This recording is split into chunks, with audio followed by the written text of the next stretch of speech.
Hello folks, in this video I will show you how to change mouse cursor Windows 11. So first of all, open Microsoft Store. Now type on the search bar custom cursor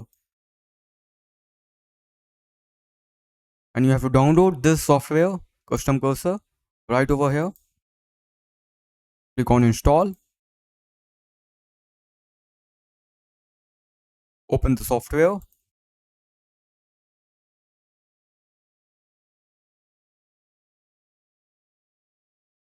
Now from here you can select the cursor you want. For example, I'm selecting this one.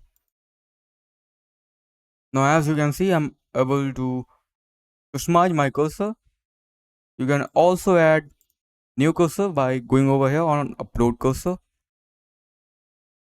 or you can just click on more cursor right over here. It will open a window in Chrome.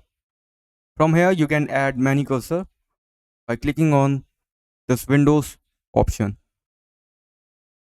You can also add the cursor you want, Among Us, whatever you want. Just click on this Windows option and the cursor will be downloaded to your PC. So that's it for the video. Thanks for watching.